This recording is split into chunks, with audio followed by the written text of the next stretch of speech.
Wesley, Sam, the match is over now, but it was really a crazy match. What can you say about it? The first game, the second was so sharp. Were so sharp. I'll go first. Well, first of all, Sam is a very strong player and also very hardworking, and he's got this strong will to improve. So I think doing very well. He played well in Serbia, also here. But yes, as in the tiebreakers, like in the World Cup, the format makes it very difficult that the match is really decided in the space of a few seconds. And I think the first game, Sam might have overpressed. He was slightly better in the opening, but I wasn't sure what was going on. My pawn a5 was always hanging, but somehow I managed to win it when he blundered pawn, maybe. And then the second game, I think Sam found a very smart way to play for a win with black by playing the Cambridge Springs, which I haven't checked in a long time. I mean, white probably has a lot of safe lines there, but in any case, Sam managed to get a game. Then I decided to grab this exchange, but I think black has good compensation, so maybe knight e5 was not good. Also, the pawn structure with f4 is just pretty bad for white. So in fact, I thought I was better, but in fact, black has very good compensation. It's just the rook got trapped later on g5. That was funny. Yeah. Okay. So I'm sorry, what? What is your version of what happened today in the first game, second game? No, I mean, Wesley sort of said it right. I think the first game preparation went well. I mean, Wesley's extremely solid. It's hard to get anywhere, and I thought I got a nice version of the Catalan. I had found this plan to play bishop e3, knight a2, kick the bishop away so that I can then go bishop d2, and the whole point is when I play e4, black always must respond with e5, and then I really want to play knight e2 and take back with the knight on d4, but I need to kick his bishop off of b4 first so that I don't trade the dark squared bishops. And so I thought I had figured this plan out really nicely, and but I don't know, maybe I should have waited one more move before going for it. Maybe I should have started with rook a c1 instead of knight back to c3 and hoped to get the same kind of thing where queen c5 would be less annoying. I just underestimated this queen c5, queen f8, and it was sort of hard for me to believe that with my knight on f5 and control of the d file and the bishop going to d4 that black can just be a pawn up and that there's nothing for me, but I couldn't find it during the game. And then probably I shouldn't be that much worse with the pawn less because I'm so active, but I didn't defend very well. And then I was very surprised at how easily I got winning chances in game two. I thought Wesley would very easily just kill the game and force a draw without much say in the matter for me, but I actually got to play. I gave this exchange, which I thought was a good decision, and at some point I was just a pawn up if I could just fix this stupid rook, and with the time ticking down I couldn't figure out how. What do you think was the decisive mistake in that game, let's say now that some time passed? You said about the rook which was locked. I mean, I don't know. After bishop d3 I think black should be good somehow.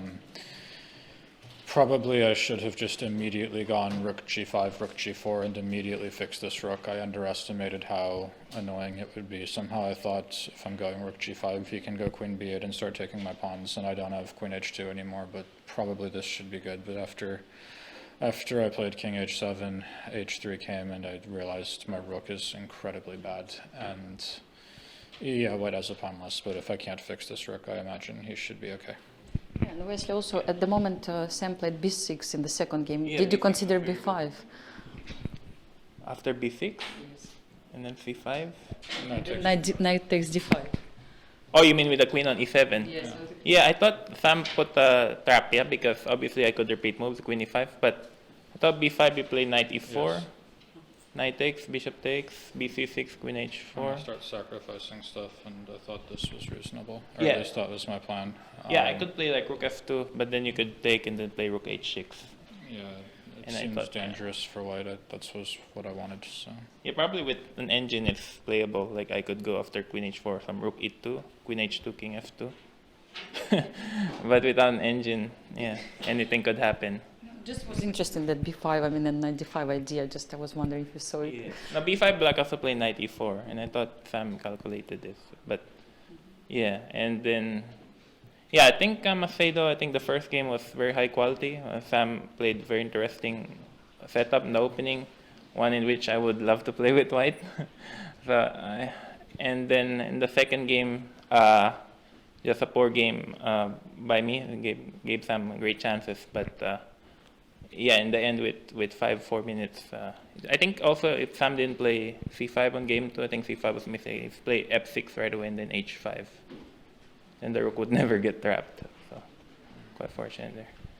So now that the tournament is over, my sympathy for you, Sam, of course, and the games were really fun for everybody. But what can you say about your overall result here? I mean, on paper it was fine. You know, I came in seated as number 3 in the group both times, and I finished in second both times with +1, and I gained rating, so that was fine. But I'm sort of annoyed with myself that I never managed to get through. Of course, it was sort of bad luck that +1 never really won a group outright. I mean, last time Bacro just sort of tanked right when I needed him not to lose, and then. But no, I mean, it's sort of a bummer to not have your destiny in your own hands like this. I sort of understood I'm not a great rapid player, and I didn't think I'd have huge chances in this tiebreak. So I was very mad at myself that Maxime managed to just completely kill the game, and I got out-prepared so hard yesterday. I was really hoping to win the tournament in the classical segments, but I think if things had broken a little differently, if I had cashed in against Predke here the first game with White, or if I had beaten Bacro last time, I could have been fighting for really seriously fighting for first place both times. And I'm optimistic that I can play better in the future. Yeah, I think Sam has improved a lot the last few years, the last couple of years especially. But also I think now that the 2 spots in the candidates is filled, this tournament has lost some of its value. But at the same time, as players, we still want to play good chess and fight. And on that note, well, obviously I'm upset with my own play and how today went out. And I'm not really capable of smiling. I do have to say I couldn't be more happy to see Hikaru make it to the candidates. So I'm just very glad to see that, and congratulations to him. Okay, and yeah, we want more Americans in the candidates. And for you tomorrow, you are going to play against Tabatabai. What can you say about your opponent? I've never played him before, but he's a very young junior, very strong Iranian player. His rating used to be much higher, but he's got a lot of talent. But he came from the same generation as Alireza Firuzja, also Parham Magsudlu. So all those guys are super talented, super good. So we'll fight hard. I think. I mean, he's underrated. You can see he's playing very well, so I was hoping to play somebody else, but but we'll see. I mean, I just want to play good chess. Yeah. Thank you so much for your comments and participation. Thank you.